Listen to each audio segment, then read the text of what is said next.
tiene como objetivo analizar de qué manera, en el contexto de la educación intercultural bilingüe, el currículo nacional, es decir, el currículo oficial, incide, por un lado, en lo que sería el desplazamiento del quichua, al que por razones de este trabajo se llamará lengua de la cultura hegemónica.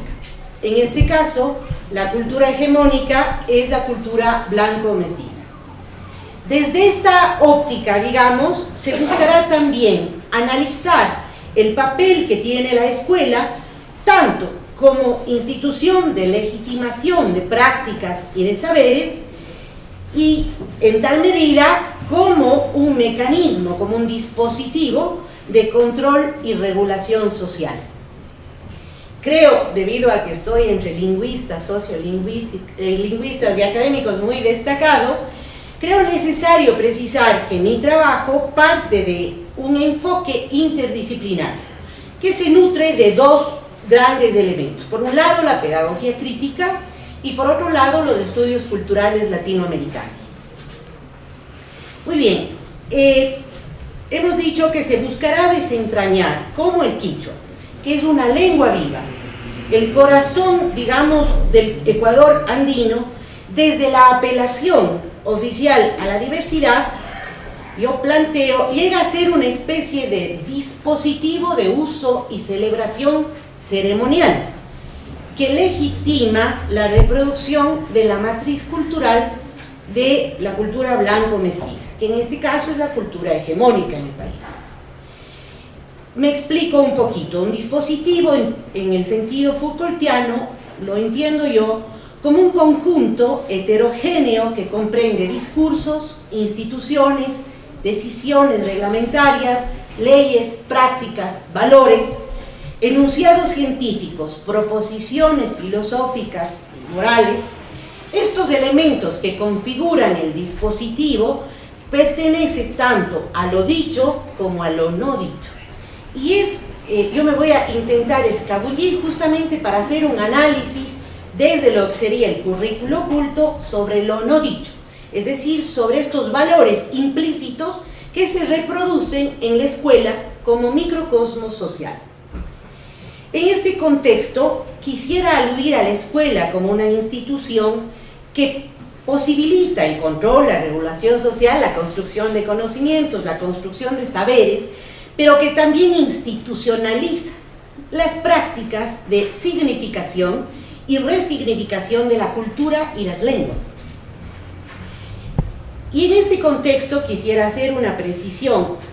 Actualmente en el país, desde la apelación a la diversidad como un mecanismo que, si bien se inscribe dentro de la celebración de lo diverso, ¿sí?, en la práctica nos lleva a analizar determinadas relaciones, determinadas percepciones, ¿sí?, y prácticas, sobre todo prácticas educativas que se instauran dentro de un modelo educativo avalado, legitimado, validado, que va generando consecuentemente un desplazamiento del quichua como lengua nativa, ¿sí?, de los estudiantes de educación intercultural bilingüe, y también que subsumen valores, prácticas, discursos de las culturas consideradas, entre comillas, como diversas, y que en la escuela van perdiendo especificidad y lugar alrededor de este todo homogéneo, que podríamos decirlo así, es la cultura dominante. Ahora bien, creo que todos estaremos de acuerdo en que Ecuador es un país de enorme diversidad natural, tanto como sociocultural. A nivel, digamos, geográfico, los pueblos indígenas están presentes en todo el territorio nacional. Me gustó mucho lo que decía hace un momento el ponente. El tema de las minorías y las mayorías no puede analizarse desligándolo desde el enfoque sociopolítico y geopolítico. Entonces es interesante cómo, por ejemplo, desde los sectores oficiales del Instituto Nacional de Estadísticas y Censos manifiesta que la población indígena no llega a un 14% en el país. Sin embargo, desde el otro lado, llamémoslo así, los pueblos indígenas se autoapelan a sí mismos, ¿sí?, como habitantes que se aglutinan en aproximadamente un 35% de la población nacional. Solamente este elemento nos permitiría, digamos, hacer un análisis de cómo el lugar de enunciación de los discursos tiene un peso muy importante en la construcción de las identidades. Brevemente quisiera mostrarles un poquito cómo está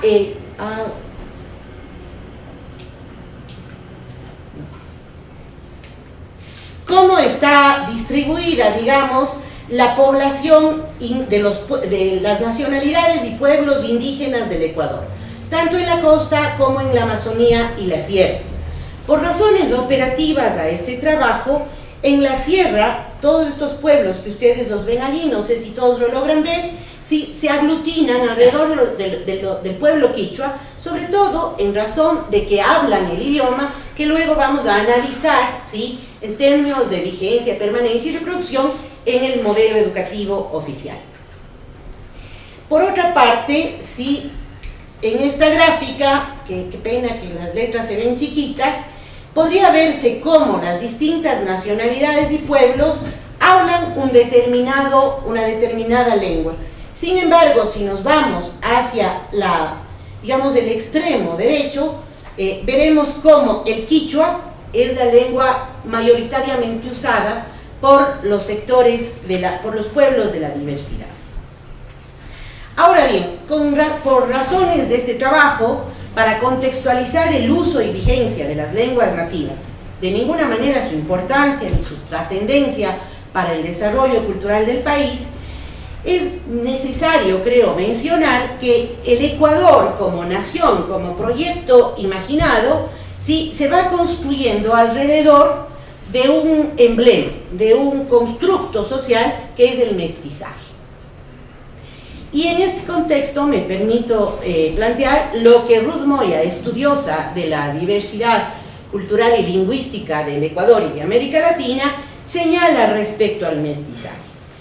Y entonces ella plantea que el eje articulador de la ecuatorianidad ha sido la noción de ciudadanía, una ciudadanía que homologa a todos los ecuatorianos en términos de sus derechos y obligaciones civiles, pero también a su identidad cultural y lingüística. En una sociedad como la ecuatoriana, de tan agudas contradicciones sociales, el aparataje jurídico que sustenta la homologación ciudadana deja profundos resquicios en cuanto a los derechos fundamentales de los pueblos indios, particularmente en cuanto al acceso al territorio ancestral, a la tierra, a las reformas y contratación de la fuerza de trabajo y sobre todo por razones de este trabajo, de acceso, permanencia y promoción en la educación formal. Sin embargo, en este proceso de configuración identitaria del Ecuador, se puede ir viendo cómo este mestizaje, si bien va configurando un ideal de ciudadanía, también va aportando a la construcción de una sociedad jerarquizada, en la que lo indígena, lo otro, lo diverso, de alguna manera se percibe como en un segundo plano. Y en este marco de construcción, el bilingüismo, ¿sí?, como proyecto que posibilita plasmar, digamos, este proyecto, el Ecuador como comunidad imaginada, ha tenido un papel muy importante. ¿En qué medida? El bilingüismo en los distintos periodos históricos que se han vivido en las últimas décadas ha jugado un papel muy importante. Valdría, por ejemplo, citar lo que dice la misma Ruth Moya, que respecto, por ejemplo, en las políticas lingüísticas se han movido en dos polos opuestos: el del reconocimiento de las diferencias lingüístico-culturales y aquel de su negación. El primer caso, dice ella, se ilustra ejemplarmente a través de las políticas coloniales del uso de las lenguas vernáculas para el adoctrinamiento, mientras que el segundo, a decir de la negación de las diferencias, más bien es un producto republicano. Me permito hacer aquí una pequeña precisión. El sistema de educación intercultural bilingüe propone un propio modelo que se llama MOSEIF. En este modelo se establece, se estandariza que la educación formal, sobre todo en la educación básica, que es la educación primaria, debe darse en quichua. y que el español debe usarse como lengua de relación intercultural. Es decir, tenemos en primer lugar el quichua, idealmente, y en segundo lugar el español como mecanismo de construcción de relaciones interculturales. Sin embargo, hay también que tener en cuenta que este sistema de educación, ¿sí?, ha sido resultado de las presiones, de la movilización, de la lucha de los pueblos indígenas, que se ha ido cristalizando en el país, sobre todo después de la década de los 90. Este proceso, esta propuesta de educación propia, ¿sí?, evidencia una necesidad. La necesidad no es solamente acceder a la educación formal como bien público, sino acceder a una educación que permita, por su especificidad, mantener viva la cultura de los pueblos indígenas. Ahora, respecto a la presencia de la diversidad sociocultural en la educación formal, diversos estudios señalan que aun cuando la población ecuatoriana reconoce que es diversa, se caracteriza por dicha diversidad y la asume como riqueza, la educación que se ha venido ofreciendo a los pueblos indígenas ha estado tradicionalmente orientada a promover su asimilación, ¿sí?, lo que ha contribuido a limitar el desarrollo sociocultural y económico de los pueblos indígenas. Concretamente al respecto, Alberto Conejo, que ha trabajado mucho en educación intercultural bilingüe, que es un líder indígena, manifiesta en un estudio que los maestros asignados a las comunidades indígenas desconocen por lo general la realidad de la población, al igual que su lengua y su cultura, siendo esto una causa para el mantenimiento de actitudes y comportamientos negativos que se traducen en el fomento de la desvalorización de la persona, la comunidad y sus culturas. Vamos viendo entonces cómo el papel de la escuela va teniendo un perfil protagónico en los procesos de construcción. Visto, por ejemplo, analizando los espacios cotidianos de educación formal dentro de la educación intercultural bilingüe, vamos viendo si es posible constatar que el quichua no es la lengua oficial. No tiene presencia en los procesos educativos, así como tampoco es el español la lengua de relación intercultural. Y esto nos remite a una problemática que yo creo que es muy importante tener presente, en tanto en cuanto la invitación de este simposio es ver la diversidad como un desafío. Me atrevería a decir que en este país si han habido actitudes, intenciones, prácticas interculturales, estas han sido promovidas y mantenidas desde los pueblos indígenas. La cultura blanco-mestiza poco o casi nada ha hecho para propiciar la construcción de la interculturalidad en la educación. Tal es así que si ustedes ven, por ejemplo, la producción literaria, la producción bibliográfica en quichua es casi inexistente. Dentro del mismo modelo del sistema intercultural bilingüe que se llama Moseir, vemos cómo los textos elaborados en quichua son especies en extinción dentro de este proyecto nacional de educación pública que apunta a la unidad en la diversidad. Y en esto, la escuela como microcosmos, ¿sí?, actúa como un espacio que refleja, refuerza y reproduce las mecánicas, las dinámicas socioculturales que se producen a nivel más amplio en la sociedad. En este microcosmos, en la escuela vista como un espacio de configuración y de construcción cultural, se van elaborando procesos educativos mediante discursos y prácticas tanto explícitas como implícitas. En ningún texto escolar se va a ver la negación del otro, se va a ver un saludo a la diversidad. Sin embargo, la representación de lo diverso deja mucho para el análisis. Concretamente, por ejemplo, hay un estudio que revela cómo la representación gráfica de lo indígena, de los pueblos indígenas, en los textos escolares se remonta más bien a ciertas características de lo que se considera popularmente prácticas y costumbres primarias de la cultura. Esto es posible analizar, digamos, a través de lo que sería el uso del currículo oculto, que en este trabajo constituye una unidad de análisis que nos permite indagar cómo el quichua es desplazado por el español, ¿sí?, mediante una serie de normas, creencias y valores no declarados, implantados y transmitidos a los alumnos por medio de reglas subyacentes que estructuran las rutinas y las relaciones sociales que se dan dentro de la escuela y la vida en las aulas. Aquí es interesante tener en cuenta, por ejemplo, hay estudios que revelan cómo el español va desplazando al quichua, constatándolo a través de un elemento que es central para este trabajo y para este análisis. La gran mayoría de niños indígenas que ingresan a la educación formal, al primer año de educación primaria, son quichua hablantes, se comunican en quichua. Sin embargo, al concluir la escuela, es decir, al concluir lo que antes se llamaba sexto de primaria y hoy se llama séptimo de básica, se comunican única y casi exclusivamente en español. Al respecto, hay un elemento a tener en cuenta. Muchos dirán, sí, solo que son los mismos indígenas, los mismos padres de familia indígena, quienes demandan que sus hijos aprendan y usen español.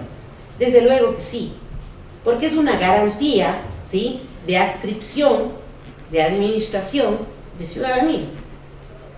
Es una garantía, es un mecanismo que permite evitar prácticas de exclusión y de discriminación. En este sentido, es muy importante, ya que la escuela es un proceso de construcción de cultura, ¿no es cierto?, en la medida que va validando, va legitimando sentidos diferenciados, comunicables, significados sociales, ¿sí?, que tienen que ver con la administración de los saberes, del conocimiento, de las prácticas y con las formas en que estos son transmitidos, son reproducidos o ilegitimados y desconocidos. En ese sentido, vale tener presente que el tiempo escolar, ¿sí?, del aprendizaje es un tiempo que aporta la construcción y configuración de sentidos. Hace un momento la colega mencionaba cómo respecto al uso del gallego, ahora hay una propuesta de hacerlo 30% para el gallego, 30% para el español, 30% para el inglés. Aquí la distribución real en las aulas para el uso del quichua no llega ni al 25%. Y esto es interesante porque idealmente el quichua, una lengua, se toma desde los discursos sociales como una lengua de comunicación oral. Ciertamente, si los textos además no están escritos en quichua, ¿cómo podríamos esperar que sea mayor el porcentaje de tiempo en el que se utilice en la escuela? Desde esta lógica, entonces, es importante, al hacer un análisis de cómo el quichua tiene vigencia en la escuela como institución formal, tener en cuenta también cuáles son los contenidos de enseñanza y cómo se administran estos contenidos didácticos, ya que estos, lejos de ser neutrales, tienen una intencionalidad básica, ¿no es cierto?, ya sea implícita o explícita, que no solamente nos remite a una forma de concebir el mundo, sino sobre todo a validar mapas perceptuales, ¿sí?, que legitiman determinadas formas de ser, pensar, actuar, hablar, intervenir en el mundo. Todo ello a partir de contenidos de científicos, ¿no es cierto?, que se van legitimando, ¿sí?, y van vaciando de sentido aquello que se deja al margen, aquellos que se va omitiendo. El silencio también tiene un enorme poder de comunicación. En tal sentido, la validación social que tiene la escuela como institución, ¿no es cierto?, que construye saberes, discursos, valores, prácticas, le permite ejercer de forma legítima, ¿sí?, la reproducción de hábitos, que como dirían Passerón y Bourdieu, ¿no es cierto?, son estas prácticas que estructuran y que están estructuradas, que van dando lugar a la cultura. Y estos hábitos que muchas veces se transmiten de forma tan sutil que no se evidencian como prácticas de violencia y que sin embargo posibilitan, ¿sí?, mantener vivos los patrones de exclusión y de inclusión alrededor de un orden social que concibe lo otro como algo que está fuera de las dinámicas que se van legitimando y validando cotidianamente en la escuela. Hemos dicho que el análisis de los contenidos puede ser un elemento muy importante para analizar cómo se dan los procesos de enseñanza. En tanto y cuando los contenidos son no solamente el qué de la enseñanza, sino el qué del aprendizaje también. Vale, yo creo que sobra decir que si el quichua no es un contenido de enseñanza-aprendizaje, su desplazamiento y posible uso cada vez menor es como una situación totalmente previsible. Para concluir, me permito plantear un par de conclusiones. Por un lado, la diversidad sociocultural ecuatoriana, tan reiterada y valorada en la discursividad oficial y en el mercado del turismo cultural, en la práctica y en las relaciones va evidenciando una situación de conflictividad que es muy importante tener en cuenta. Pues si bien se dice que los distintos rostros de la diversidad se han ido visibilizando ampliamente en los últimos 25 años del país, sí, de la historia del país, es importante también tener en cuenta la conflictividad, tanto implícita como explícita, que se da en las relaciones que se tienen con lo que se considera diverso. Por ejemplo, es interesante ver que no existe una política oficial que posibilite, que favorezca, que promueva el uso de las lenguas nativas o el uso del quichua, más allá de espacios de escenario público, en los que el quichua se va usando, digamos, con una intencionalidad ceremonial. Por otra parte, el uso del español como mecanismo de significación identitaria posibilita, sí, que no solamente se tenga acceso a la educación formal, sino también, como se ha dicho hace un momento, se puedan evitar de alguna manera prácticas de exclusión y de discriminación. La escuela, en este campo, tiene un rol protagónico en la construcción de las identidades de los pueblos y en la validación y la legitimación de discursos, valores, saberes, prácticas y relaciones. En el caso concreto de este trabajo, parafraseando a Giroux, podría decirse que la escuela funciona como un mecanismo, como un microcosmo social que posibilita la reproducción de la matriz de la cultura dominante. Hemos dicho hace un momento que la escuela tiene me permito decir que la escuela tiene un rol bien interesante respecto al desplazamiento del quichua. Replanteo el ejemplo citado anteriormente. La mayoría de niños que ingresan a primer año de básica se comunican en quichua. Al concluir la escuela, omiten completamente el quichua en sus prácticas de comunicación. Y por último, ya que estamos en este evento, quisiera permitirme una posibilidad de propuesta. Hemos dicho, ¿no es cierto?, que la diversidad es un desafío y que efectivamente no hay políticas que favorezcan, que promuevan el uso del quichua y de las lenguas nativas. La Universidad Católica tiene una escuela, una carrera muy exitosa, hay muchísimos estudiantes aquí, yo tengo el gusto de trabajar con un grupo, sí, una carrera muy exitosa de lingüística aplicada a la enseñanza del inglés como segunda lengua.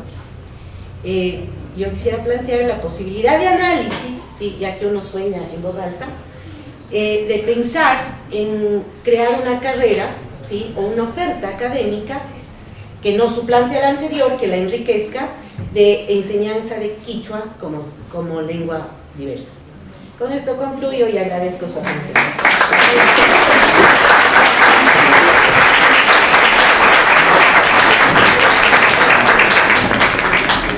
Bien, tenemos 5 minutos para preguntas.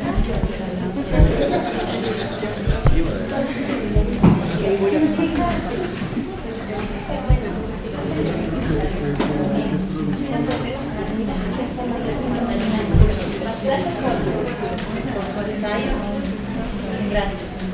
También me pregunto si es que no será en las escuelas donde se debe empezar a valorizar más el quichua, pero desde el lado también de las escuelas que no sean quichua hablando, Le decía yo a Catalina que me pareció interesante su planteamiento y que me preguntaba yo si es que tampoco sería quizá una forma de revalorizar el quichua. No sería solamente enfocándonos en las escuelas para niños quichua hablantes, sino también en las escuelas donde estén los niños monolingües del español. Porque luego, por ejemplo, eso es una cadena que sigue, ¿no?, hasta la universidad, y quizás esa es la razón por la cual no tenemos una licenciatura de enseñanza de quichua como segunda lengua que se debería tener en este país. O sea, a mí me parece un horror que no la tengamos, pero puede ser entonces que si no se le da ese valor entre hablantes monolingües de español, ¿de dónde van a aprender que esa lengua tiene ese valor y debemos ser ese orgullo de esa lengua cuando estemos en la universidad, ¿no? Entonces, por ejemplo, en las escuelas, en el sistema de escuelas públicas aquí, todavía yo hace mucho que no vivo en Ecuador, pero se enseña todavía el inglés, el francés como segunda lengua. ¿Existe la opción del quichua como segunda lengua o no? Oficialmente no está reconocido la enseñanza quichua como segunda lengua. Empezando porque en el sistema de educación intercultural bilingüe se presume que el quichua es la lengua nativa y que deberían aprender español como lengua de relación ¿En todo el intercultural. territorio? Casi en todo, porque como hemos visto en la diapositiva anterior, el quichua, bueno, y además por razones de este trabajo, yo debo decir con modestia, no conozco la situación de las otras. He usado el quichua porque es más o menos con lo que yo estoy trabajando, y además porque es la lengua mayoritariamente hablada en la sierra central del país. Es bien interesante la propuesta, efectivamente debería el quichua ser contenido de enseñanza. Sin embargo, no lo es. Yo creo que, como decía ayer el expositor Sacha Rosero, es importante fortalecer lo que existe. Y yo tengo la impresión de que si no es excluyente, ¿sí? Se podría dar en dos lados. Por un lado, en dos vías, en fortalecer el uso del quichua, el aprendizaje del quichua, y el uso del quichua, el aprendizaje del quichua en las escuelas formales de lo que antes se llamaba educación hispana, y ahora no, porque el sistema de educación intercultural bilingüe desde el año 2007 ha pasado a formar parte del único sistema de educación pública del país. Un minuto para una pregunta muy rápida. Sí, así más. ¿Me escucha? ¿Puedes gritar? También. Quería hacerle una consulta y saber más o menos su apreciación de esta circunstancia, dado que muchas veces el discurso hegemónico de inclusión en realidad es un pretexto para la asimilación, y eso se ha visto sumamente claro con la educación intercultural bilingüe. Y aquí quiero parafrasear a un profesor de quichua que yo tuve, que él decía que es totalmente paradójico que la educación intercultural solo esté para jóvenes indígenas y no para jóvenes mestizos, y que ésta cumpla una función no de puente, sino de tobogán hacia el español. Y a mí me pareció impresionante porque es una persona bastante mayor, pero él se daba cuenta de que el supuesto puente de inclusión, que en realidad es asimilación, funcionaba como un tobogán. Entonces, en ese sentido yo veo que como política pública es un arma de doble filo la educación intercultural bilingüe desde el Estado. ¿Cómo podríamos generar desde otros espacios una propuesta, una forma de mantener vivas las lenguas minorizadas y sin tener que asimilarlas y tenerlas ahí como arrinconadas en un lugar? Es bien interesante lo que usted plantea. Me dicen que responda de manera breve y voy a hacer caso. Efectivamente, los espacios que supuestamente van a favorecerles la inclusión pueden terminar siendo espacios donde se legitiman prácticas de exclusión. Sin embargo, no podemos olvidar dos elementos que son centrales. En primer lugar, la educación es un derecho, y la educación específica, una educación que reconozca los contenidos de las culturas, de las prácticas, de los saberes de los pueblos indígenas, ha sido una demanda reiterada desde los años 60 hasta la fecha. En el caso ecuatoriano, el sistema, digamos, se ha subsumido en un sistema macro, en el sistema más amplio, y se ha oficializado. Sin embargo, no podemos eludir la responsabilidad que tiene el Estado, ¿sí?, frente a la educación pública como un derecho que todos los ciudadanos deben tener acceso. La primera cosa, y la segunda queda para después.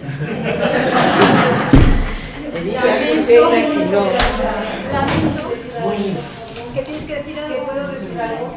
Sin contrapartida. En 2 minutos. Bueno, no, nada más lo que quería decir un poco para a propósito. Primero, gracias Catalina porque nos haces recordar de estas grandes brechas que tenemos entre los niveles micro y macro y de la ilusión frente a la realidad. Un poco acotando lo que tú decías, ¿qué pasa con las otras lenguas? Bueno, yo me he estado visitando las escuelas en todo el país, la Amazonía profunda, la costa profunda, y pasa exactamente lo mismo. Algunos de los pueblos indígenas pasan por el quichua, pero luego van a llegar a la castellanización, el quichua como un puente directo, ¿verdad? Quizás luego en el refrigerio, que sí vamos a tener, podemos conversar un poco más del tema de la lingüística aplicada al quichua, que ya la tuvimos, y que estaba a punto de renacer y no renació. Y finalmente, los espacios tienen que ser más amplios que solamente el aula. Tienen que abrirse a muchos otros espacios comunicativos. Perdón, una última cosa, el tema de la inclusión, incluir quién, a quién y a dónde. Si estamos hablando de inclusión en ese sentido es de la población minorizada al resto de la población. Entonces, ese concepto ya lo tenemos que quitar. Tiene que haber un intercambio que no hay, una interculturalidad que no hay porque va a ser un lado, y esa inclusión es que ustedes se incluyen en la sociedad mayoritaria, entonces seguimos televisando los mismos modelos. Perdón, pero no podía dejar de decirlo y les agradezco mucho. Muchas gracias.